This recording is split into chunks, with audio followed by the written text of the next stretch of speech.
السلام علیکم ورحمۃ اللہ وبرکاتہ۔ نحمده ونصلی علی رسوله الکریم، اما بعد، اعوذ باللہ من الشیطان الرجیم، بسم اللہ الرحمن الرحیم۔ والذین جاہدوا فینا لنہدینہم سبلنا وان اللہ لمع المحسنین، صدق اللہ مولانا العظیم۔ مسلمان دنیا میں اعمال کمانے کے لیے آیا ہے، لہٰذا اس کی زندگی کا ہر لمحہ قیمتی ہے۔ ایک عبادت سے نکلے گا، دوسری عبادت شروع کر دے گا۔ ابھی رمضان کے روزے کی عبادت سے فارغ ہوا تو اللہ تعالیٰ نے آگے اور عبادت دے دی۔ ایک تو ہے حج اور دوسرے ہے قربانی۔ یہ دونوں تیاری کی عبادتیں ہیں۔ آدمی تیاری نہیں کرتا اور کھانے پینے دعوتیں اڑانے کو تیاری سمجھتا ہے، اور کپڑے لتے سامان سفر کے جمع کرنے کو تیاری سمجھتا ہے، اور لوگوں کو زیادہ ملنا ملانا، دیکھنا دکھانا اسے تیاری سمجھتا ہے۔ حالانکہ حج کی تیاری کچھ اور ہوتی ہے۔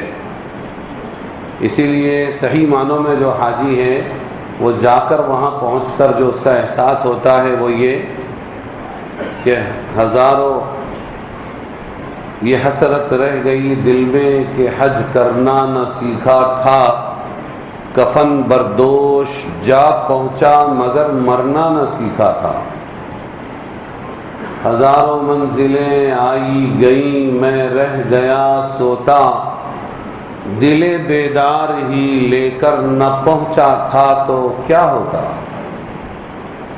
عبرت کے کئی مقام آئے اور چلے گئے، لیکن میں تو سوتا ہی رہ گیا۔ دل بھی سو رہا تھا، میں بھی سو رہا تھا۔ تو ہر حاجی کے دل میں یہ احساس پیدا ہوتا ہے کاش کے تیاری کرتے۔ اصلی حج جب آتا ہے تو کپڑے لتے بھی پاس نہیں ہوتے، کھانے کا توشہ بھی پاس نہیں ہوتا، اور دوسرا جو دوا دارو وغیرہ ہے وہ بھی پاس نہیں ہوتا، حتیٰ کہ تسبیح بھی ہاتھ سے چھوٹ جاتی ہے، کتابیں بھی نہ جانے کہاں بھلا دی جاتی ہے۔ جو شریک سفر ہوتے ہیں، بیوی ہے اور بھائی ہیں اور دوست احباب ہیں، سفر یا روم پارٹنر ہیں، وہ بھی بچھڑ جاتے ہیں، تب جا کر اللہ یاد آتا ہے۔ تو جو اصلی تیاری ہے وہ یہ کہ آدمی جس کے گھر پر جا رہا ہے اس اللہ کو پہچانے۔ جس گھر پر جا رہا ہے کیا کشش ہے اس میں کہ ساری دنیا کھینچی آتی ہے، وہ کون سی قربانی تھی، کس نے دی تھی، اس کو پہچانے۔ کیا کیا قربانیاں دی گئی۔ ایک ایسی زمین کا ایک ایسا ٹکڑا جہاں اللہ کا ہر نیک بندہ اور تقریباً ہر ایک نیک بندہ اور ہر ایک نبی اور رسول پہنچ کر ہی رہتا ہے۔ اس میں یہ کشش کیسے آئی، کیا تاریخ ہے اس کی، کتنی قربانیاں دی گئی، کیسے قربانی تھی، یہ ہے مین چیز۔ ہاں، قربانی تو آج بھی ہے، لیکن ویسی نہیں ہے جیسے وہ لوگ دیتے تھے۔ وہ جذبات کو قربان کر کے اللہ کے فرمان کو زندہ کرتے تھے۔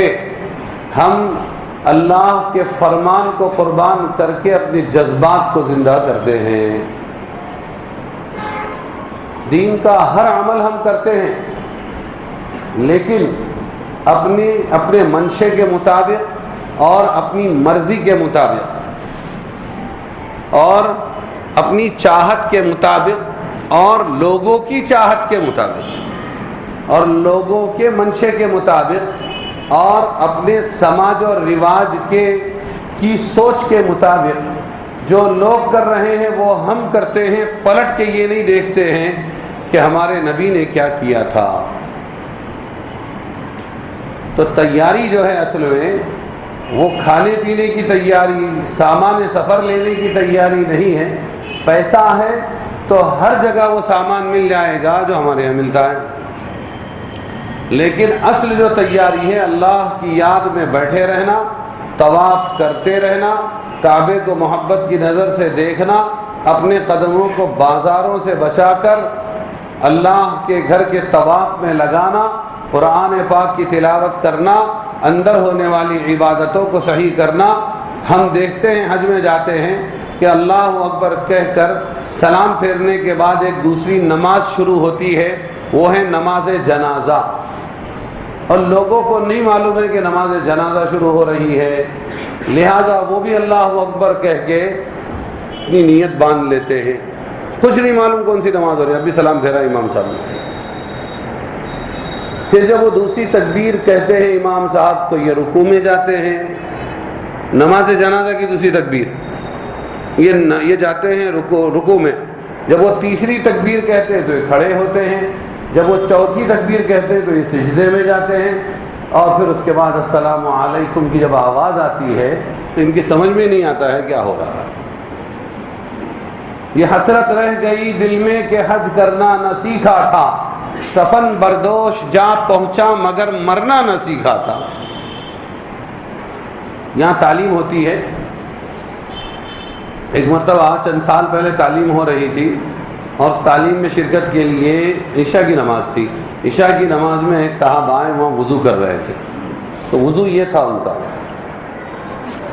ایک دو تین مرتبہ یوں کیا، دو تین مرتبہ یہ پورا سوکھا. میں بازو میں بیٹھا تھا اور میں بولا یہ بڑے میاں ہیں، 60 سال عمر ہے، پہلے جائزہ تو لوں. تو میں نے پوچھا ارے بھائی وہ صاحب ہے، یہ کون ہے، نام کیا ہے ان کا، یہ حج کو جا رہے ہیں؟ تو انہوں نے کہا یہ فلانا نام ہے، فلانی جگہ سے آتے ہیں، ان کا دوسرا حج ہے، یہ دوسری مرتبہ حج کو جا رہے ہیں. اور وضو نہیں، آدھا ہاتھ دھویا ہوا نہیں، حج کر کے آئے. اس سرزمین پر ایسے وضو سے اللہ کیسے نماز قبول کریں گے؟ تو لاکھوں کے حساب سے اگر وہاں ثواب ہے تو لاکھوں ہی کے حساب سے عذاب بھی ہے.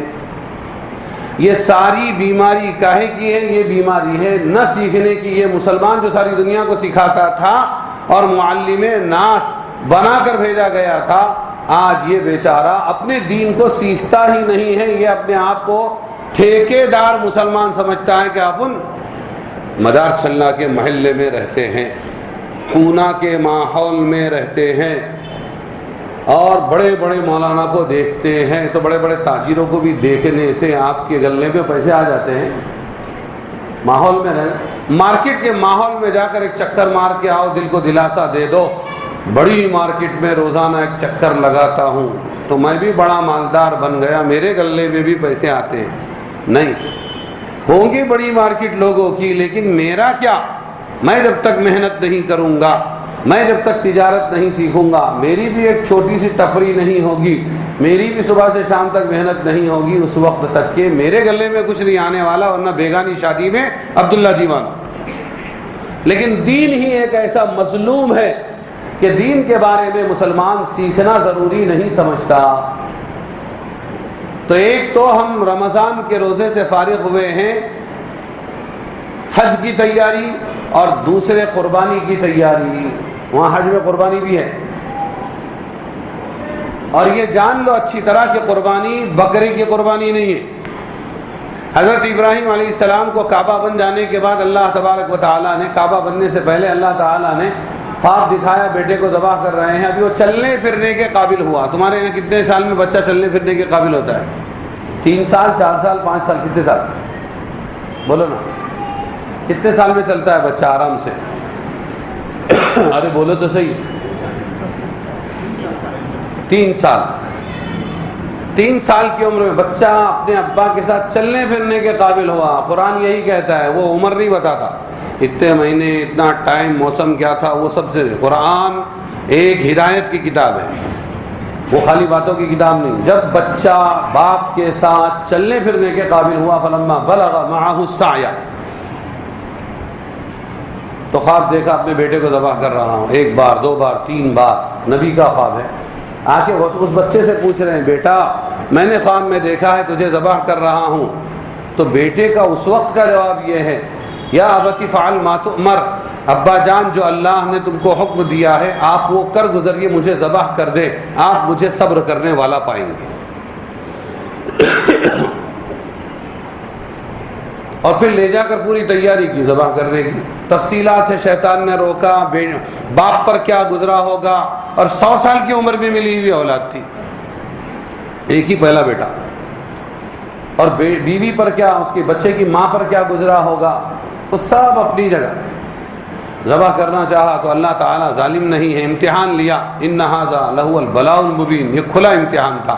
ابراہیم پاس ہو گئے، مینڈا لے کے جبرائیل کو بھیجا کہ یہ لو اس کو ذبح کرو، ہم کسی کا بچہ نہیں چھینتے، لیکن تم ہمارے حکم پر اپنے جذبات قربان کر کے قربان ہوئے، اب تمہاری یادگار باقی رکھنا یہ ہماری ذمہ داری ہے۔ امت کا ہر فرد کمائی اپنی کرے گا، سنت تمہاری زندہ کرے گا، سنت و ابیکم ابراہیم۔ اللہ کے بڑی قدر ہے، تو قربانی جانور کی ہوئی، جذبات کی ہوئی، ارے بولو، قربانی جانور کی ہوئی کہ جذبات کی ہوئی؟ اصل تو جذبات کی قربانی۔ آج ہم بقرعید میں قربانی کرتے تو ہیں، لیکن ہم جذبات کی قربانی نہیں کرتے، ہم حیوانات کی قربانی کرتے ہیں۔ جذبات رحمان کے تابع نہیں، شیطان کے تابع ہو جاتے ہیں۔ شروع ہو جائے گا ابھی کھیل، میں بکری لا رہا تو بکرا لا رہا، میرا تگڑا کہ تیرا تگڑا، میرا 10,000 کا اور تیرا اس سے کم، دوسرا کہ میرا 1,10,000 کا، اور کوئی 2 لاکھ کا، کوئی 5 لاکھ کا، اور پھر قربانی کرنا ہے اور لوگوں کا احترام کرتے ہوئے قربانی کرنا ہے۔ ہماری شریعت کا حکم ہے 2 جانور بندھے ہوئے ہیں، ایک کو ذبح کر رہے ہو، دوسرے کے سامنے مت کرو، جانور کو تکلیف ہوگی۔ کس کو تکلیف ہوگی؟ اس کو سائڈ میں رکھو۔ ارے جب جانور کو تکلیف ہوگی، یہ احساس اس اسلام کا ہے، تو جن لوگوں کے یہاں قربانی نہیں ہے اور ان کے یہاں جانور کو کاٹنے کا تصور ہی نہیں ہے، ان کا عقیدہ ہے، ان کے بھی تو جذبات کا احترام کرنا چاہیے، جبکہ وہ اشرف المخلوقات انسان ہیں، اور ان میں آپ کو اپنے صحیح سوبھاؤ اور صحیح اخلاق اور صحیح اسلام کی دعوت پیش کرنا ہے کہ عبادت بھی پوری کرتے ہیں اور چڑھانے سے بھی بچتے ہیں۔ لیکن یہاں تو ماشاءاللہ مسلمان کی اولاد ہے، محلہ اپنا ہے، کون روک سکتا ہے؟ اور جیسے گھوڑے کی قربانی، اور جیسے وہ تو گھوڑے کی کیا کہتے ہیں ریس، ویسے ہی قربانی کے بکروں کی ریس، آوارہ گردی کے ساتھ یہ محلے سے وہ محلہ لے کے گھوم رہے ہیں، اور یہ گلی سے وہ گلی گھوم رہے ہیں، اور پھر لڑائیاں بھی لڑا رہے ہیں، اور اس پہ نہ جانے کون کون سے کلر لگا رہے ہیں، اور کتنی شان جتا رہے ہیں، اور پھر اللہ بچائے کہ 4 آنا کما رہے ہیں، 12 آنا گنوا رہے ہیں۔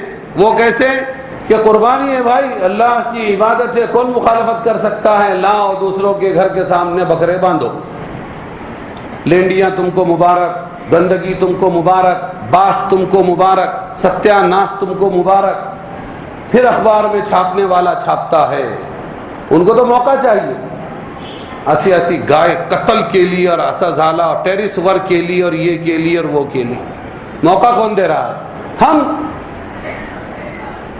تو اصل جذبات کی قربانی ہے، جانور کی قربانی نہیں ہے۔ جذبات قربان کرنے کی ایک نشانی ہے کہ جانور ہم قربان کر رہے ہیں۔ تو دوستو یہ سب نتیجے ہیں اس بات کے کہ ہم عبادت کرتے تو ہیں، سیکھتے نہیں ہیں۔ اور اگر ماحول نہ ہو نا، رمضان کا ماحول نہ ہو تو کوئی روزہ نہ رکھے۔ امتحان تو اس وقت ہے جب اکیلا کسی علاقے میں کوئی اور روزہ رکھے۔ یہ تو ماحول ہے، تو ماحول ہی کے اندر قربانیاں بھی ہو رہی ہے، لیکن صحیح طریقے پر ہونے کے بجائے غلط طریقے پر ہو رہی، لوگوں کو تکلیف دے کر قربانی ہو رہی۔